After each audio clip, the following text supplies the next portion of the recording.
Rosalynn Carter, do you remember when you and President Carter started having conversations about him running for president? I do. What was that like? What was that conversation? We had a friend that wrote and told Jimmy that he thought he ought to run for president. Well, we couldn't even say the word. I'd say my husband is running for, well, I didn't tell anybody because we kept it very quiet. But then once he decided that he would do it, that was when I couldn't, I mean, he could hardly say I'm going to be president. It was just something that was, you know, we never ever dreamed would happen. And, but it was excited, I was excited about it.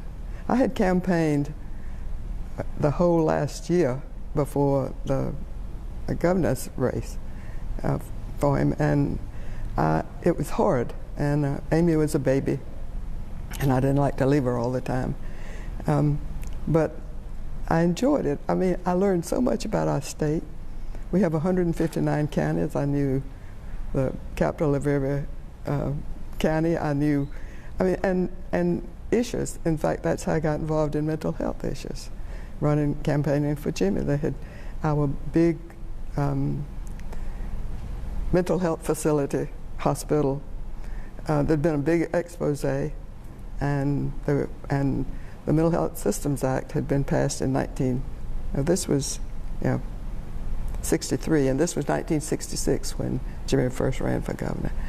Got beat that time, but we got in late because our leading Democratic candidate had a heart attack. But they were moving people out of the hospital because it was like 12,000 people where they had room for 3,000. It was awful. It was happening all over the country. And they were moving them out before they had any facilities for them, no services in the communities. And everybody started talking to me about, what will your husband do if he's elected governor of Georgia? I just learned so much about what was going on. And after we lost that election, I worked 4 years to learn a little bit about mental health, and then the first month in office he appointed the Governor's Commission to improve services to the mentally and emotionally handicapped. So when he told me about that, I thought, this is giving me a chance to go across the whole country. And it was so much fun to me. I loved going in people's homes. When we first started campaigning for president, I went to Iowa a lot. I went to Florida and Iowa in the beginning. Those were two primaries we had. And I had been working in our farm supply business at home. When we got home from the Navy, Jimmy had me. I didn't work the first year, but I started helping him, and he only had seasonal labor. I started working for him, and he said, why don't you come and keep the office while I go out and visit the farmers? And so I would go into Iowa to a tea. There might be 6 people in somebody's house. I knew the price of fertilizer. I knew how much they could get for their corn. We had a corn mill. I mean, I loved it. And I met so many. It was hard, but I was so excited. I had been able to learn all about Georgia, and now I was able to learn about the country. And I thought, I knew he'd be a good president. Mrs. Carter, when did you know during that campaign that your husband would be elected president? I never doubted it. We never doubted it. I don't think anybody in our whole campaign thought we would lose. I mean, it's just, maybe you have to have that set of mind to win, because we campaigned all the time just like we were going to win. What was the Peanut Brigade? The Peanut Brigade was a lot of our friends. It started out from Georgia, but being just people from Georgia, but then it just grew and grew and grew, who would campaign all over the country for us. And it was really wonderful. They paid their own way. In fact, we had no money. Everybody who worked in our campaign had to find a house to stay in, somebody that was a supporter that would have them let them spend the night with them, or either they had to pay for a hotel. That couldn't happen now, but it was really close. No, not with money. Not with the money that you have to have even to win the nomination.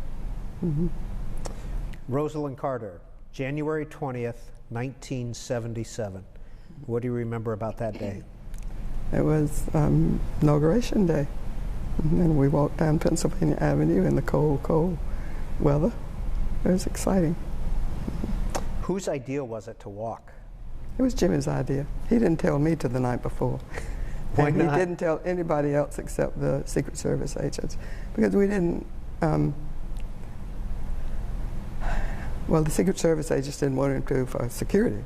In fact, they didn't want him to walk at all. But I guess he just thought it was better. Nobody was anticipating him walking down Pennsylvania Avenue.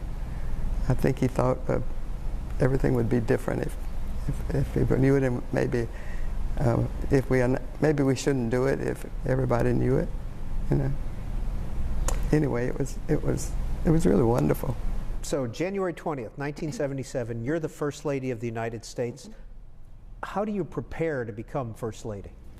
Well, becoming First Lady, the hard part for me was going from the farm supply business to the governor's mansion, a beautiful governor's mansion. It was new. The outgoing governor had only lived in it for 2 years.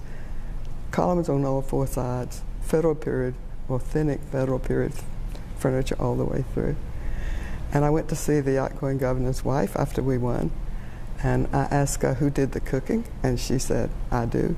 I said, who serves the tables? She said, I do.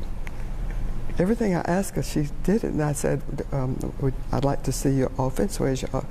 She said, I don't have one. My office is in my staff is in the, well, she said, I have an office in the governor's, in the Capitol with the governors, and they handle my correspondence.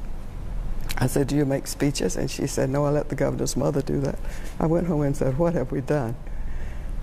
And all the help in the house were trustees from the prison. And the first thing I did was hire a housekeeper. And then we taught the prisoners to cook and to serve tables. And I developed a fairly competent staff. We had the Music Club of Atlanta had invited me to entertain Van Cliburn. He was coming to perform in Atlanta. On January 30th, we actually moved in the governor's mansion on January the 12th. So Jimmy had an aunt in this area, and I called her because she was a really wonderful person. And she came and helped. I mean, we did a beautiful dinner for him. We put tuxedos on the prisoners, which was new and different for them. And anyway, we had a really wonderful meeting. And then Aunt Sissy, we called her. I got her to organize docents who could take people through the governor's mansion, because when I went the first time, the state patrolmen were in the hallway guiding the tours. And I thought that didn't seem very homey, so I got Aunt Sissy had a list of people that came and helped. Came every day the mansion was open. Anyway, I had to learn everything. I had to develop the staff. We learned by trial and error. I had my assistant that helped me, and for instance, when we entertained, one of the first entertainers we had was a man who we read his biography and his talent and what he did, and it sounded perfect. We had Atlanta race car drivers. Atlanta has a speedway, and they were coming to eat dinner with us, so we got him. He stood up. When he stood up to sing, he sang light opera. If you can believe, I slid under the table. After that, we learned we had to audition everybody. We just learned by trying. When I got to the White House, everything was already done. I had a social secretary. I didn't have to worry about about what we were going to serve or any of those things. She would make out plans for me and bring them to me, and I would decide what I wanted to do. It was really quite wonderful. And Amy was 3 years old when we moved to the governor's mansion. She'd never known anything else. And she would, and you couldn't, in the governor's mansion, the only thing I would change is that you couldn't get from our upstairs, where we lived, to the kitchen without going through the tourists. And Amy learned at 3 years of age to walk through the tourists like this, because everybody would, oh, there's the baby, there's the baby. And she got to where she would just walk right straight through them without even seeing them. And I remember when we got to the White House and she went to school the first day, here was Amy going in like this, which she had been doing all her life, going through the tourists. And everybody felt so sorry for her. But that was just part of her life. And actually, after that happened on the first day, the press got together and decided not to bother Amy anymore. And so, and that was really wonderful too. In the White House, we didn't have to worry about that very much. Mm-hmm. Where did you first meet Jimmy Carter? Well, Plains, Georgia has a population of 634. I think I knew everybody in town. And there were no girls my age in town. And of course I knew who he was. I drink some more.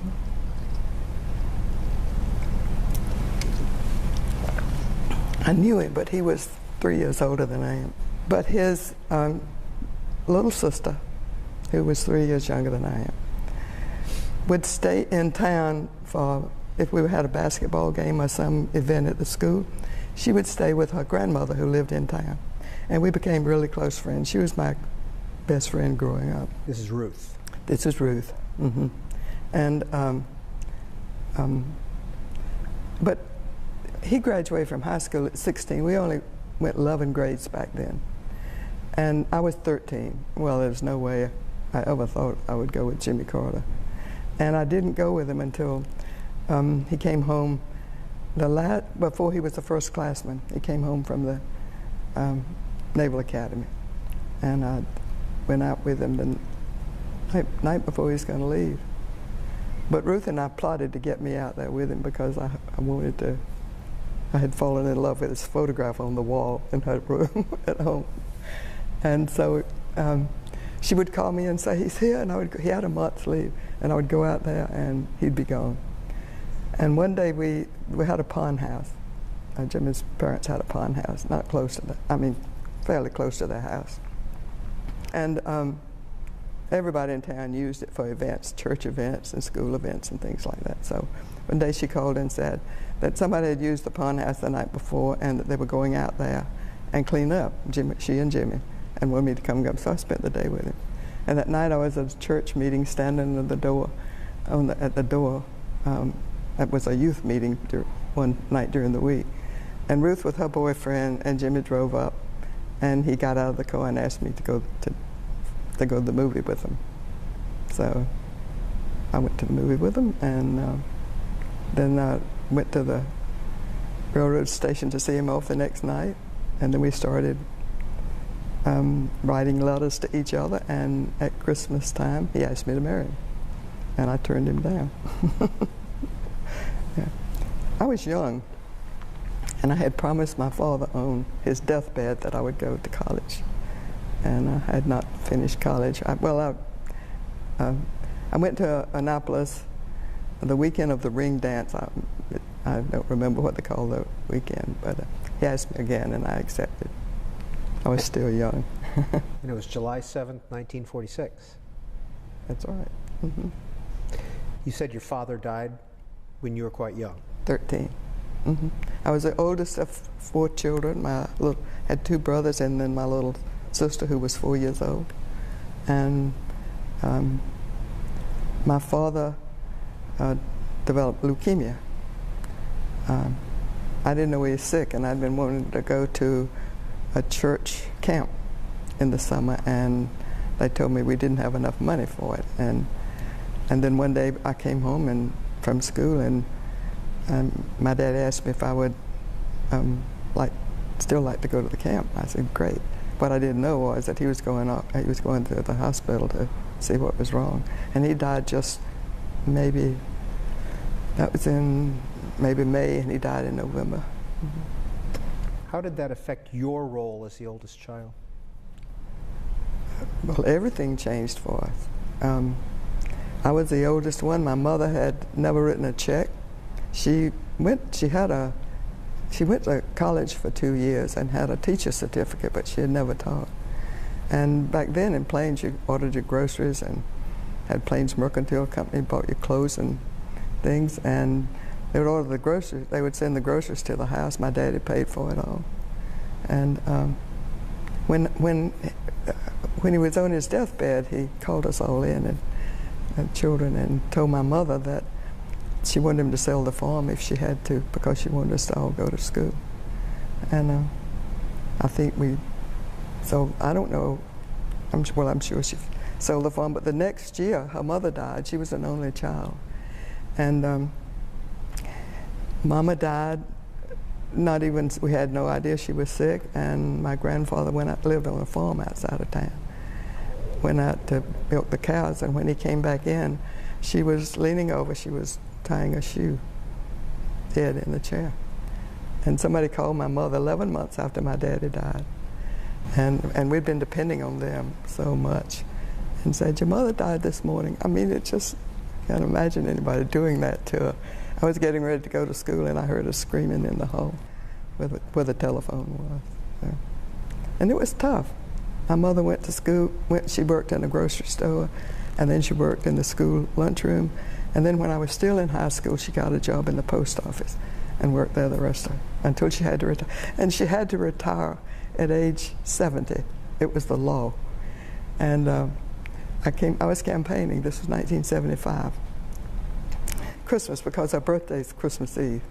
And on her birthday, she had to retire. So I was campaigning. I went campaigning after Christmas. I came back home, and my brother called me as soon as I got home and said, "Go to see Mother." She cried all week long. So I went to see her. And I said, "Mother," she had to get up and be at work every morning at 7 o'clock. And then she had to come back late in the afternoon. But my grandfather came to live with us when my grandmother died. And so my mother had flexible hours, because the postmaster didn't want to get up early, and he didn't want to stay late. But anyway, I said, "Mother, don't you enjoy just being able to sleep in the morning?" She says, "It's not that. It's just that nobody thinks I can do good work anymore." So that made an impression on me. And then, so when Jimmy was president, I did work with aging. I became interested in them and working with mental illnesses too, because there were no doctors to care for people with mental illness, and actually no geriatric doctors. But he passed an age discrimination law, and people in the federal government could work as long as they wanted to, and people outside could work until they were 75. So I worked a lot on elderly. Rosalynn Carter, you have always been a political partner to your husband. Is that a fair statement? I've been a partner. I would call it a partner. He was in the Navy for 7 years. After we got married, we had 3 boys. And the first 2 years, after the first year, I had 1 baby. And he was gone for 2 years. He was on battleships. Back then, you had to serve 2 years before you could go to the Air Force or submarines. And he was gone from Monday till Thursday every week, and had duty on one night. I had to take care of everything. And then we got home, and I began working in the farm supply business. I knew more in books very soon than he did, and I think that's when we really developed this really good partnership. I could say, "Don't buy corn anymore, we make losing money on it." I could advise him, and it just developed into a really wonderful partnership. And so I didn't campaign when he ran for the Senate. I kept the business while he campaigned. But then when I campaigned when he ran for governor, was the first time I'd campaigned. But then when he got in the governor's race, I learned all the issues and campaigned and enjoyed it, and did the same thing when he was running for president. I think it was the first time. I know Lady Bird had come through Plains on a train, but I think that it was the first time that the women had campaigned. I know I got in the car with a friend when Jimmy started to run for president, and I wanted to know if I could campaign in other states like I did in Georgia. So I went to Florida. We went to Florida and stayed 10 or 12 days. And we would just stop along the way in the towns and pass out brochures and look up the radio stations. And in fact, we started going toward antennas because they were radio stations. And you would go in, this might be just a music, station where they played music. And they would have no idea what I would say, my husband's running for president and I'd like for you to interview me. And they said, president of what? President of the United States. You got to be kidding. I said, no, I'm not kidding. And they would have no idea what to ask me. So before the first day was over, I had 5 or 6 questions the things that I wanted people to know about Jimmy, about those things. And I came home and said, I can do it. Everybody's the same. What I learned was everybody's the same. They want good families, they want good places, homes, they want good things for their families, they want a church, usually they wanted a place to worship. They want to make a living and have a good life. I mean, everybody wants the same thing. Regions have different other things, but just in general, people want to be happy and have a good home and a good family. In your book, First Lady from Plains, you write that you are more political than your husband. What do you mean by that? He says what he thinks, no matter what it is, and sometimes I would get after him. Because I think you have to be political in a certain way. You have to be honest, and you have to say the same things.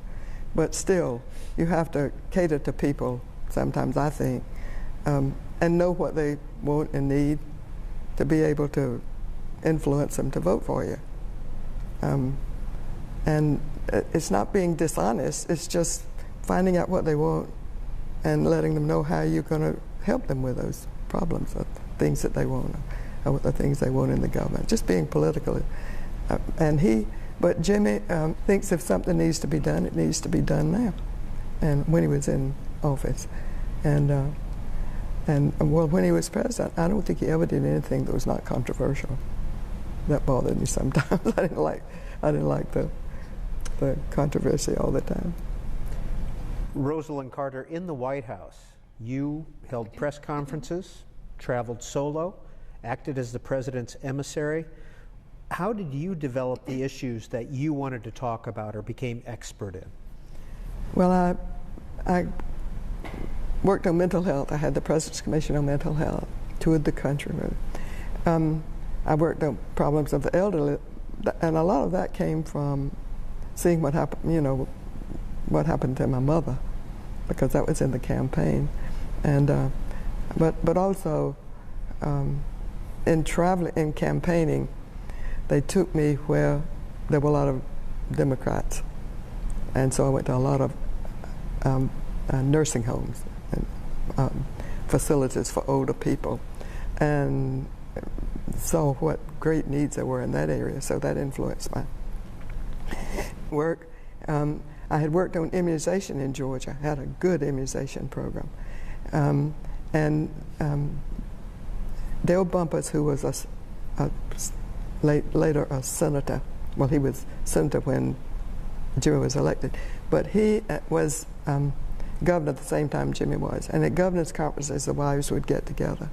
And Betty Bumpus worked with the Centers for Disease Control and developed a really good immunization program. She talked me into doing it at home. And so 2 weeks after we got to the White House, she called me. And of course, I was ready to work on immunization in the White House. That was one of my great victories. Immunization was required by school age in only 15 states. There was a little bit of an argument about whether it's 15 or 17. And the first year we got it in Betty, working with Betty and the Secretary of HHS. We got it in all 50 states. That was exciting. And we had this big meeting in Washington. I go from one subject to another, but we had this big meeting in Washington to celebrate, had people from all over the country. The next day there was not one word in the paper about it. I was so upset. So I called Joe Califano, who was, I said, I know there was a camera there. He said it was ours. But nobody was interested in immunization. Nobody was, the press, I got upset with the press too, because they covered my mental health work, the first few meetings I had. And then they never showed up anymore. And one of the things I wanted to do is bring attention to the issue and how terrible it was and what few services there were, and thinking just getting it out in the public. That's what I did in Georgia. Developed a good program in Georgia, by the way, but they just didn't come. And so one day I was walking in the downstairs floor in the White House and met this woman who was one of the press people. And I said, you don't ever nobody ever covers my meetings she said, Ms. Carter, mental health is just not a sexy issue. and that I didn't like, but I never did get very much coverage for it. But we toured the country, found out what was needed, developed legislation, and passed the Mental Health Systems Act of 1980. It passed through Congress 1 month before Jimmy, as he says, was involuntarily retired from the White House, and the incoming president put it on his shelf, never implemented it. It was one of the greatest disappointments of my life. And now we had a mental health symposium here at the Carter Center. I have a great mental health program here last week. And one of the people who worked with me in the White House, the program, the subject was the Affordable Care Act. And he did a comparison of what we did in 1980 with what the Affordable Care Act. It is almost identical. We just passed parity. It was announced here, the final regulations. I had parity in the 1980 Mental Health Systems Act. I mean, it's really, things don't move very fast in the mental health field. But I'm so thrilled now that we have parity and that we have the Affordable Care Act covers parity, and we also had integration in the 1980 legislation combining mental health and substance use, behavioral health. And you and Betty Ford worked on that together. That's right. After we left the White House, Betty and I would go to Washington. She would get Republicans and I would get Democrats, and we made some progress. Your husbands were known as becoming best friends, are very good friends. Did you and Betty Ford have the same relationship? Yes, we developed a really good relationship. It started, Jimmy and Gerald Ford, we went to Sadat's funeral in September after we left the White House. And that's when Jimmy and Gerald Ford began talking a lot of time and saw how much each one, well, they thought similarly. And then Betty, I started working with Betty, and we developed a really wonderful relationship. Mm-hmm. Mrs. Carter, there are several First Ladies still living. Is there a sorority of First Ladies in a sense? Well, I had a good relationship with Betty Ford and with Lady Bird, as long as she was alive, but that's about it. Mm-hmm. So I don't think, there's never been a real, we see each other at events and at library dedications when the new First Ladies, but there's never been that closeness that I had with Betty Ford and Lady Bird. When you were First Lady, you had a weekly luncheon with your husband and would attend cabinet meetings. What was the purpose of that? Well, I had a luncheon with Jimmy. There were always things I wanted to ask him. And some of it was about the family and the finances and things that are going on back home. But we also talked about issues. It was, I would say it was more family and personal things that were going on. But it gave us time to do that. But almost after we were there until about August, Jimmy stayed at the Oval Office a good bit in the daytime. He didn't go back much at night. But in August, he started calling me about 4:30 in the afternoon. My office was in the East Wing. It had always been in the White House too, I think, but I put it over the East Wing.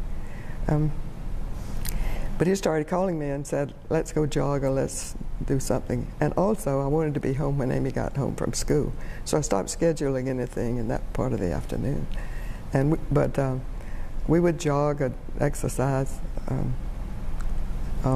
swim, and sit on the Truman balcony then and talk about what he had done during the day and what I had done during the day. And we just had that good relationship. But what I learned in the White House was that there is no way to know what's happening because of the press. I mean, you can't learn from newspapers. You can't learn from 2 minutes on TV. And see, TV was, computers were new. We didn't have computers then. They had the big mainframe still in the White House. Nobody had ever used them, but Jimmy got those. I don't know whether he got those activated or got more, but this was a long time ago, 30-something years ago. But I couldn't tell. And he said every day he stepped off of the elevator upstairs, I would ask him, why did you do this, or why did you? Because I had to know. I was I was touring the country. I was having press conferences, and I needed to know. And so in February, after we'd been there a year, one day when he stepped off of the elevator, he said, why don't you come to cabinet meetings, and then you'll know why we do things. And that's when I started going to cabinet meetings. I sat around what a lot of people don't know is that cabinet meets and they have staff around the room. But I sat by Max Cleland. He was in a wheelchair, and he's not a cabinet member anyway. He was head of Veterans Affairs. When I sat by him next to the door. And I went every time I could that the cabinet met, because I thought it was necessary for me to know what was going on and why the decisions made and so forth. And so that I could explain to people in the country as I toured around.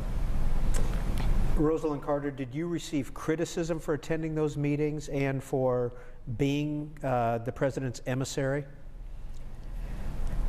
I don't think I ever received criticisms from the West Wing. They knew how close we were and how interested I was.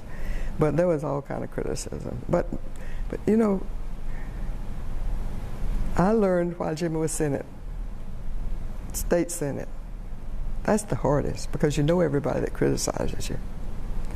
Then you expect it when you get to be governor, and Jimmy's been governor 4 years. So when I got to the White House, I knew it was coming. I didn't like it, but you have to accept the attitude that, what I did, rather. But I think you almost have to live in public life. That you have to know that what your husband does is what he thinks is the best possible thing for our country. And what I'm doing, I think, is the best possible thing for my country. When Jimmy was in the state senate and I would get so upset, he sat me down one day. He said, if you don't think I'm doing the best job I can do, then worry about it. And you have to just accept that. But also, my feeling was, if they reported things in a way we didn't like, it's because they didn't know it. They were ignorant about what was going on. And lots of times it's true. If they have good reason, if they know why you're doing it, and so forth. I mean, that's why you can't. And today, with today's television, there's no way to know what's happening, because it's talked about all day, every day, and you get, like with the Affordable Care Act, we're so confused by the time we had our meeting last week that we had people here who really knew what was in the law, which was so good for us. And then to have the parity regulations, that was. We found out the day before Kathleen Sebelius came that she was going to announce the final regulations, which I'd been talking to, passed the law in 2008, and I had been talking to her about it. She's a good friend. Her father was governor when Jimmy was governor. Her mother's a good friend, and I've been talking to her, get the regulations out. And I'm sure her hands were tied by the White House, because I think they wanted it in the Affordable Care Act. But then for her to come here and announce it, as soon as I heard it, I started shaking all over. I mean, this was 33 years after I had wanted it, so it was exciting. It was emotional. Was it possible to have a private life in the White House? And did the White House feel like home? It felt like home to us almost immediately, because we'd all been campaigning. All our boys had been campaigning, and I'd been campaigning, and we were together.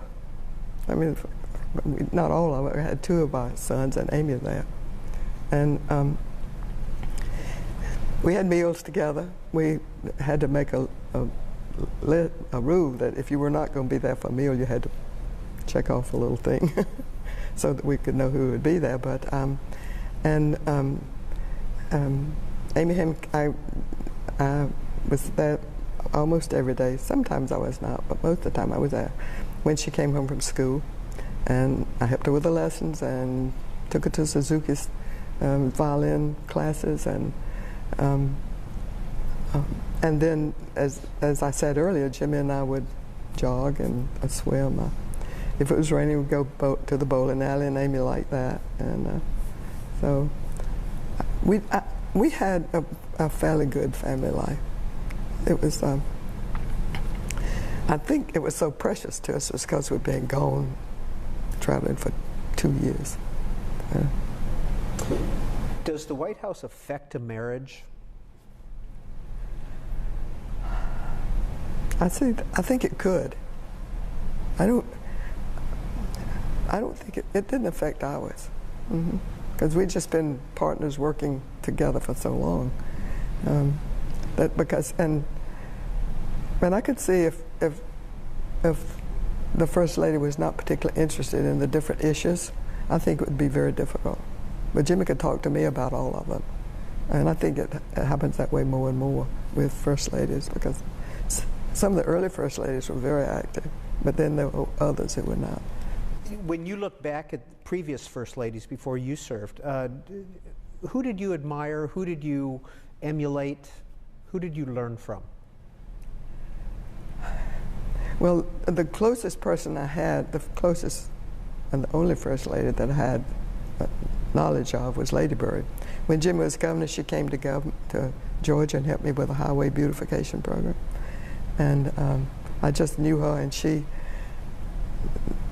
about the main thing she told me was, if I would ask her something, she'd say, enjoy, enjoy, because it's not going to last long. You know, you won't be there forever, so just enjoy it. But she did help me a lot. And of course, everybody, I think, looks back at Eleanor Roosevelt, who was quite wonderful. And one person that had a big impact on my life was Margaret Mead. When I decided that I was going to that I was going to work on mental health issues, she came to Georgia to see me. And we developed this really wonderful relationship. And she would give me advice, and went to Canada for a mental health meeting. Anyway, I mean, she was just to me this, I mean, to meet her was just emotional for me. So I would like to have met Eleanor Roosevelt. Rosalynn Carter, your husband in 2010 published his White House diaries. Did you keep a diary or a journal during the White House years? I kept them at different times. I didn't do very much in the beginning, but then I started having my secretary put spaces between events, and I had a desk in our bedroom, and I left it down, and I would go to the event, had what was happening and who was going to be there now, and I would start writing notes about what happened at that event. And I did that pretty regularly for a while. I have a really good a diary about Camp David. I kept those notes all the time from the first day. Are those public? No. If and when will they be public? I don't know. I don't know how long I came. I just went through them and edited them. I didn't edit anything. I struck out a few passages. Why? Well, I might not want you to know what I called some of them who were not cooperating with Jimmy on that. Do you? No, it was just my personal thoughts, along with what was happening. I didn't sit in any of the meetings, but I was there the whole time. And as soon as I would come out of a meeting, I was there to see what it was going on. It was incredible. It was from the heights of excitement that it was going to happen to the depths of despair that it was not. I came home one day, for instance, and we didn't know we were going to be there 13 days. And so the last few days I had to go into town to do some events for Jimmy and some for me, and some that I had planned. And I got back one day, and this was toward the end, and Jimmy and Hamilton Jordan, and Jody Powell, who were staff people, were in the swimming pool at Camp David, and they said, it's over. And they thought it was. And it was a bad evening. And when Jimmy left, when I left on Sunday, the day they came back,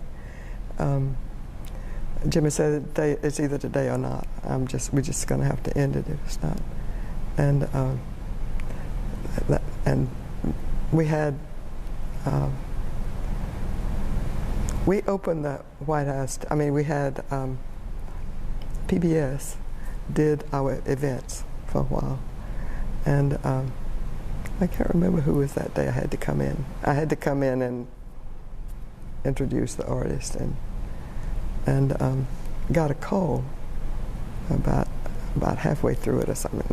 No, about half through the concert. And Jimmy told me he thought they had it, but don't tell anybody.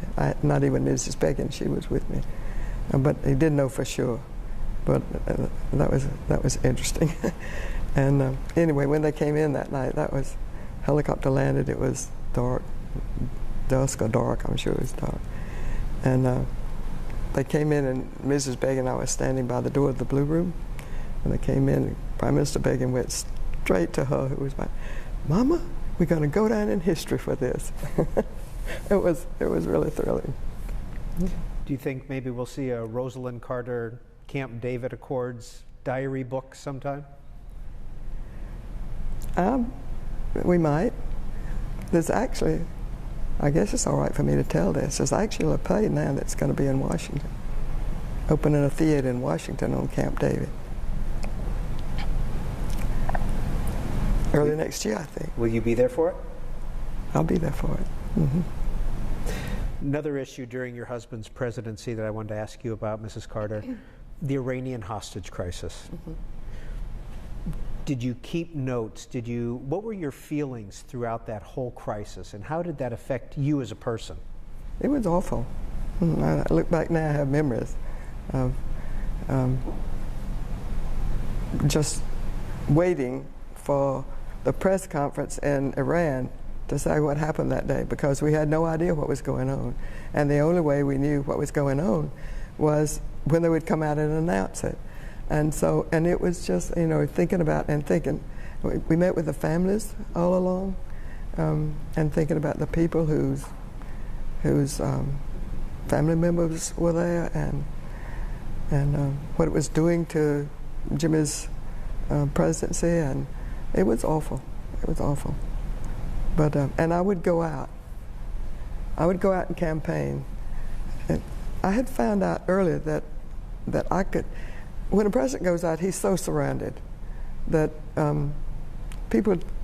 He speaks to them. He says hello and so forth, but he doesn't get close enough to people to have conversations, just normally like he would otherwise, about what their hopes and dreams were, what they thought about what I was doing or what Jimmy was doing, or anything that could help them. I had learned that early when Jimmy was during his presidency.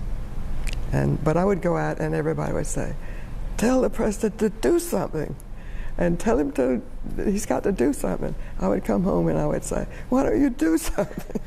And he said, "What do you want me to do? You want me to mind the harbors?" Which a lot of people were talking about. He said, "And then have them bring out one prisoner every day and hang him in public." Well, maybe that's not the best thing to do. And it was, I wanted it over. And of course he did too, everybody did. I mean, the people in the country, every night on new TV programs started, and nobody got over it at all. I mean, could get over it or just think about it, because it was there every day, every night. It was awful. I kept up with what I was doing. I never stopped doing the things I was doing. Mm-hmm. By the time 4 years were over, how tired were you? Well, you lose the election in November, and that's depressing. It was depressing for me. But then you're there until January the 20th. You're there for November, December, January. I just wanted to go home. And then when I got home, I don't know that I was tired. I guess I was tired, but I just remember coming home, boxes to the ceiling. We lived right in the edge of the woods, and we'd been gone 10 years because Jimmy was governor for the campaign too, and then it was for the woods had come up around our house, the vines and things, and we both had agreed to write books, and I mean, it's overwhelming. You actually didn't have time to really worry about it. I mean, to really mourn it. I think I mourned it before I left the White House. I know I used to walk around the house and think, there's my mental health legislation, and there's so much. I think I realized how important it is for a president to have a second term, although Jimmy Carter would not have changed anyway. He would not have changed anything. Mm-hmm. In your book, First Lady from Plains, written in 1984, you closed by saying, "I would be out on the campaign trail today if Jimmy Carter would run again." I kept, all the time right after he lost the election, I kept just knowing he was going to run again. And I would have been there. Mm-hmm. Well, you have a grandson who's just announced for governor of Georgia. I know, I'm thrilled. Are you going to be out in the campaign trail? I'll do whatever he asks me to do. He's a great young man. He graduated from Duke University, went to the Peace Corps for 2 years, came home and went to law school. He's in a law firm now and has 2 terms as a state senator. And Rosalynn Carter, you've had 33 years post-presidency, the longest in history now, and you and President Carter have been very active. What do you think your legacy, first of all, as First Lady is? Or what would you like it to be? Well, I hope my legacy continues more than just First Lady, because Carter Center's been an integral part of our lives, I would think, and our motto is waging peace, fighting disease, and building hope. And I hope that I have contributed something to mental health issues and help improve a little bit the lives of people living with mental illnesses. But I also hope, I mean, I have had great opportunities for so long now. And to go to Africa or one of those countries, we have programs in 70-something countries. We go to Africa 2 or 3 times a year. And to go to those villages, and now things are coming to fruition we've been working on all these years, like we've almost eradicated guinea worm. I mean, to go to a village where there's no longer guinea worm, it is a celebration. I mean, one of the good things about the Carter Center is we don't give money to the government. We send people in to teach the health people in that country how to do something. And we work with the people in the villages. And the health department does too, and we work with them. And they do the work. I mean, just to go to a village and explain to them about guinea worm, if you can get the chief to approve, that's what you have to do. But if they see that or hear about it from another country, they're so happy you're there.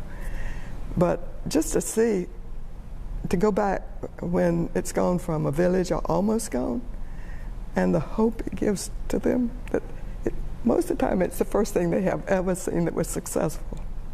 And it's just so wonderful, just to see the hope on their faces that something good is happening. I didn't mean to get emotional. Rosalynn Carter, we're here in Atlanta at the Carter Center for this interview. How much time do you spend in Atlanta? How much time in Plains? Well, we schedule 1 week a month, a year ahead of time to be here.